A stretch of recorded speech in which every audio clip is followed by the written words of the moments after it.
While there were celebrations elsewhere, police were also dealing with a violent night right here in Nashville. 3 shootings in 24 hours, leaving 3 people dead and 1 injured. Police say 22-year-old Brandon Jordan and 38-year-old Eric Allen were shot and killed while they were sitting on a porch in the Casey Homes housing complex about 1 o'clock this morning. The gunman is described as a black man with shoulder-length dreadlocks wearing a ball cap. He fled on foot and got into a light-colored 4-door sedan. Another man was shot around 1:30 a.m. on 25th Avenue North and later died at the hospital. Officers say the victim was found in the grass at the Cumberland View Public Housing Complex. That gunman is also on the run.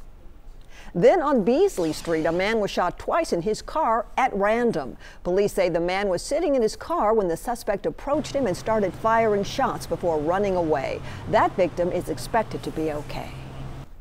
Many of those killed in the bomb blast at an Ariana Grande concert in England last night were children. The suicide bomber, who was known to authorities, is dead and 1 person is under arrest.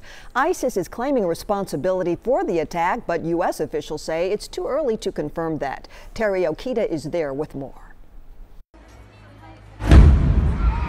Oh my God.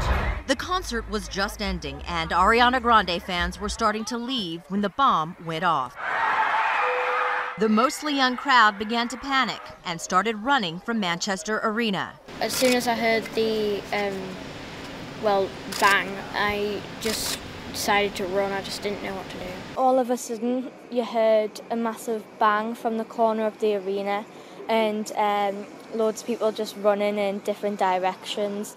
Among the dead, 18-year-old Georgina Callender and 8-year-old Safi Roussos. Police say the bomber set off explosives at an exit outside the arena. Witnesses say metal nuts and bolts covered the ground. Police raided apartments in Manchester Tuesday as they investigated the attack. Britain's Prime Minister Theresa May expressed her horror. This attack stands out for its appalling, sickening cowardice, deliberately targeting innocent, defenseless children and young people. In the West Bank, President Trump called the perpetrators evil losers. I will call them from now on losers, because that's what they are. They're losers. Ariana Grande, who was not hurt in the blast, tweeted that she was, quote, broken, and Manchester United players held a moment of silence for the victims.